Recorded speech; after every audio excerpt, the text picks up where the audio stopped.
Hello there and welcome. So a little while ago I did a video on overtaking and it attracted quite a lot of comments one way or the other, and I know some of the comments there were a little bit concerned about some safety implications, some of the diagrams and maybe some of the methods that I suggested for actually completing an overtake. So I thought I'd revisit it, look at my own riding, revisit my own style of training and see if there was any value in what some of the viewers had written in. And of course there's always value in it because you're always going to learn something and it makes you think about something. So thanks for the comments, keep them coming. So I think the main emphasis that some viewers had with a concern was a thing called the overtaking position. So for those of you that don't know or haven't watched the video, the overtaking position is used in a three-stage overtake, which is illustrated in Roadcraft, and that's where, having followed a vehicle for a period of time, you think an overtake is imminent, and so you get closer to that vehicle in front just prior to completing the overtake, or certainly anticipating the overtake, because you're going to drop back if the overtake's not on. And I think a lot of the concerns there were around intimidating drivers, being too close to the vehicle in front, not being able to stop in the distance you can see to be clear, and putting yourself at risk. So in this video we'll have a little look at a few bits and pieces surrounding that and try and dispel any myths and just make sure that we're all still riding safely and keeping ourselves in a situation where we're not going to put ourselves in harm's way. Having purchased the latest copy of Roadcraft, thought it'd be sensible to have a look at their section on overtaking and see what revisions have been made and whether the overtaking position was to feature in those revisions. Well, the overtaking position is still maintained. It's still in there as part of the three-stage overtake, and Roadcraft gives you some guidance as about how to use it. So quite clearly, using an overtaking position is still acceptable and is still desirable. So we've got to look at what people were saying, why they thought that was unsafe. So the impression I got was that if we're using the overtaking position, we are travelling too close to the vehicle in front of us, and that does not follow the always be able to stop in the distance you can see to be clear rule. And that's fair comment. I think when we look at stopping distances, it's all very well calculating figures using the highway code distances, looking at meters per second, looking at the physics, but unfortunately when you're riding a machine you haven't got time to do that. What you have is experience and knowledge of your machine and what you do on the road, and you have to be able to judge and be quite confident that if the vehicle in front of you slows or stops, you can also slow or stop safely without colliding with it. And therefore calculating distance and time in your brain other than 2-second rules, etc., is very, very difficult to achieve. It's also interesting to note, isn't it, that if we're absolutely after the perfect exact stopping distance for a given vehicle, we need to know a lot of factors before we can do the equation to calculate. Hence why crash investigators test the coefficient grip of the tarmac, the road surface. And it's going to depend on your tyres and how warm they are, how warm the road is. There's a lot of factors that give you the ultimate definitive stopping distance, so we're always working with approximations in real terms. Okay, so when it comes to the following position then, what should we not be doing? Well, we shouldn't be riding so close that if it does brake or slow suddenly, we end up in the back of it. That's the first thing. Secondly, we shouldn't be closer than a normal following distance unless we are estimating, planning that an overtake is imminent. It's not purely speculative getting closer to the vehicle in front on the off chance that eventually an overtake may happen. What you're looking for is the actual opportunity of the road layout and the traffic conditions to give you that overtake opportunity potentially in the next few seconds. And if you think that overtake opportunity is going to arise, you can then move into what we call the overtaking position. And if the overtake is on, you then slip straight into the overtake. If the overtake is not on, you back off and you return to a normal following position. So it's not a position that we hold, it's not tailgating. And that position should not be so close as to intimidate or aggravate the driver in front. So timing with this overtaking position is important. So we're only going to move up into that overtaking position when we believe there is an imminent opportunity of overtaking. So that's going to minimise the amount of time that we are closer to the vehicle in front than normal. And I think some of the concerns from people were that you're basically tailgating somebody. Well, that's not what the overtaking position's about. Okay, so with this overtaking position that we're talking about, what are the pros? What are the advantages? Well, the advantages are that first of all, as you start closing that gap, you're going to get an earlier view, very likely, of the situation. You're going to get that confirmed view a lot earlier, which means if it is an overtake being on, you can go into it a lot more promptly. And because you're closer to the vehicle being overtaken than you would be in the following position, you can clear past that vehicle and therefore be on the other side of the road for less time. So it's quite a helpful thing. The disadvantages, of course, of the following position is if used carelessly or without the correct degree of thought, if there is a problem with the vehicle in front of it suddenly braking or slowing or responding to something that you've not seen, then you're going to be hard on the brakes, or you may intimidate or aggravate the driver in front, in which case he might go faster, he might go slower, he might do something awkward. So you do have to be a bit choosy how you use it. But because it's being kept in the advanced manual of Roadcraft, it shows it's a tried and tested technique, which if used with a bit of thought and a bit of care, is safe given those circumstances current at the time. It's like any of the techniques we teach. It has to be appropriate given all the circumstances. It's not a one-size-fits-all. Yeah, when we talk about things are dangerous, or the risk in all motorcycle training, we should, and we hopefully are endeavouring to keep the risk as low as possible. The fact remains that as soon as you start moving around, risk is involved. You cannot eliminate all risk when it comes to road use. Whether you're a pedestrian, a cyclist, a motorcyclist, a car driver, a lorry driver, there is risk involved in vehicular and road use. It's just we've got to keep that risk as low as is reasonably possible.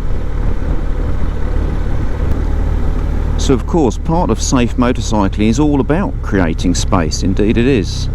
We don't want to be getting too close to any vehicle at any time if we can avoid it. Generally speaking, space equals safety. Of course, what we're noticing at the moment as well, with the seasons changing and going into spring, and a lovely day today, sort of anywhere between 17 and 15 degrees today, which is really lovely. Makes a nice change. But a lot of the foliage is growing up, so that's another aspect, of course, that makes overtaking a little bit more interesting.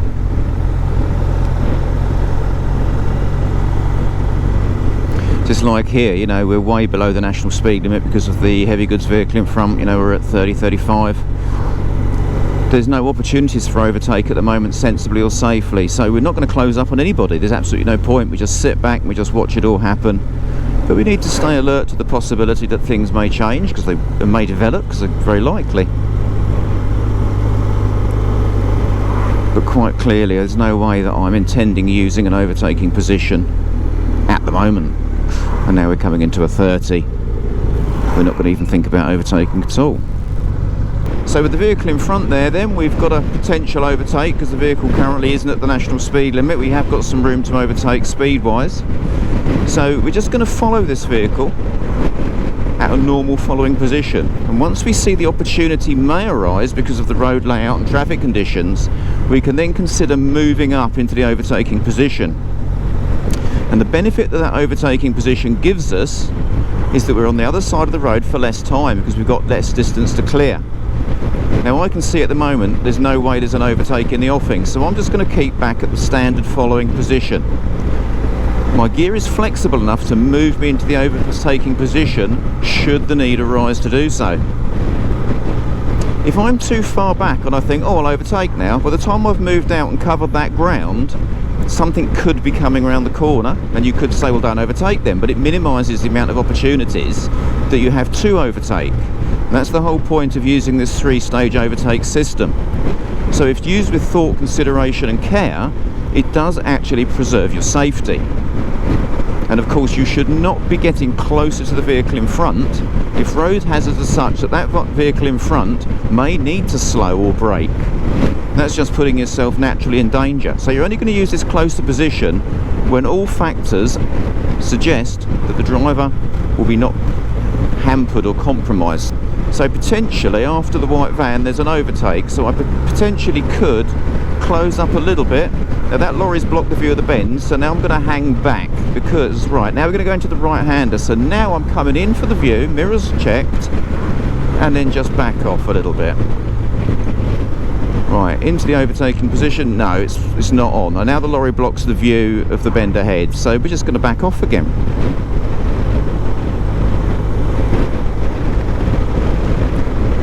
So if we don't know the road, we're thinking right-hand bend, might be an overtake, start to close a little bit more. I mean, I do know the road. Okay, there's a junction, so we just hang back again. But if you didn't, you should be riding on what you can see and what's there at the time anyway. Local knowledge is helpful, of course, but it still doesn't mean it tells the whole story. So the next potential overtake is the large goods vehicle in front. And with a large goods vehicle, of course, we certainly don't want to be getting too close too early because we absolutely have no view of the road ahead, or very little. The closer we get, the worse it is. View to the near side, lost view at the moment. Let's try and maintain near side view again to a degree. One vehicle behind. Local knowledge tells me there's a junction on the right bend, so no point in moving into an overtaking position on the right bend with a junction present. Let's go for a third for flexibility. Let's think about after the junction. Keeping the view open. Right, so now after the right bend and the junction, possibly one vehicle waiting, one waiting to turn across. Okay, I'm now going to start to close. No, so I just back off. Nothing there. So we now maintain that following position, what some people might call an extended following position on a large goods vehicle, actually, because he blocks the road so much. You know, I'm way over the 2-second rule for safety, but I need that extra distance because I need the view. And because I can see a junction across the fields there, I'm not even going to bother to close up on him for an overtake prior to the right-hander again. There's absolutely no point. Now I might start to close in a little bit. Let's have a little look after the right-hand bend. Rear obs. No. So we just back off a little bit more again. Okay, so we're just going to gently move up into the overtaking position on this Ford.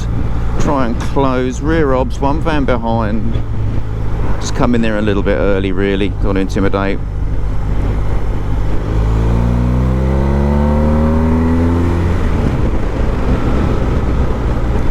And that shows you why the overtaking position is so useful. Because although there was a junction there, I knew I could just gently get away and drop in before the junction without any real issues. So like here we've got some slow moving vehicles, all up for potential overtakes maybe. Assessing the road, the junctions, other traffic. Now you see these, they're quite bunched. This is where you sort of think, can I do one, can I do two, or is it going to have to be the lot? You don't want to have to force yourself into a gap. Well, that's great because he's going, so that takes one of the vehicles out of the equation, so we just give him a little bit of space to turn.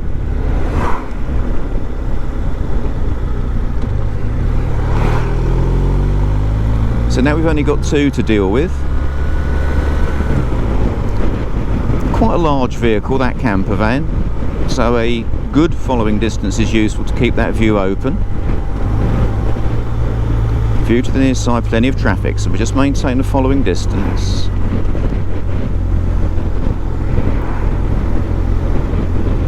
There's the view. How far to that bend? Yeah, exactly, it's just not good, so we just maintain a safe following distance at the moment.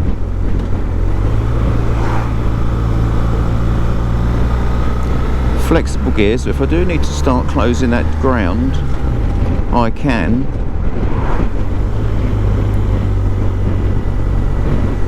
and he's going to turn off. Okay.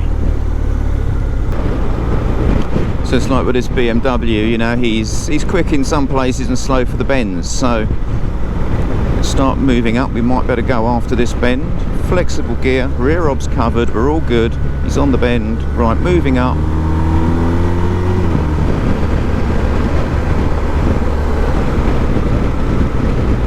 So I'd like to think that when we look at the overtaking position, it's a very slick manoeuvre. It just falls into place at the right time and doesn't cause you to sit closer to the vehicle in front than a standard following position for any longer than is necessary.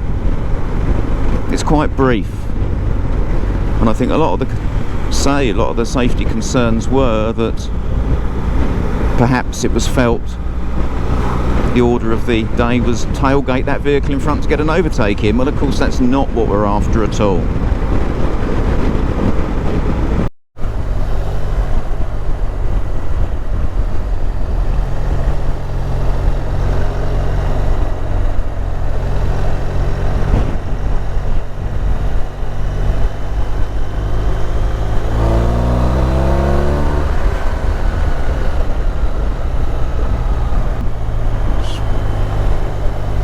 That was just an example there of how moving up into that overtaking position with the anticipation of the overtake after the bend just made it very, very easy just to roll onto the gas and get that overtake in. We'd done our rear obs, we knew it was all good, glanced in the mirrors before we went, job done. So while we're on the subject of overtaking, something else I'd just like to mention, and you probably notice it in the video quite a bit. Someone said to me, why is it you're overtaking without taking rear observations, or a lifesaver in particular? Well, the answer is that I'm checking my mirrors regularly, I'm aware of the vehicles behind me, I'm aware of the traffic flow, and I'm certain that there is nothing in my blind spot when I decide to go for the overtake. So looking over my shoulder just before one of these relatively high speed overtakes that I have a short distance to complete it safely is not helpful. It's just not a helpful thing to do, because I'm going to look behind me rather than ahead of me.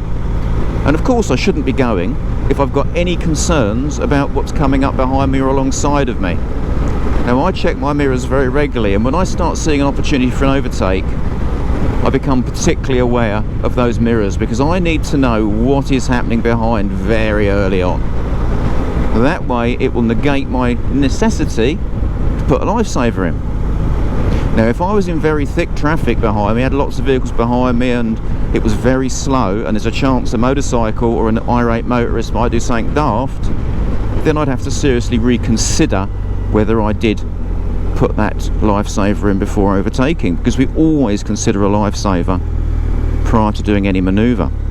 Just because we consider it doesn't mean that we'll actually do it.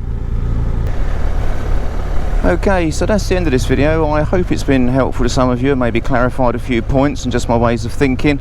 Always happy to hear the comments, of course. It's always good to have points for discussion, which is really useful. So until next time, ride safe and take care.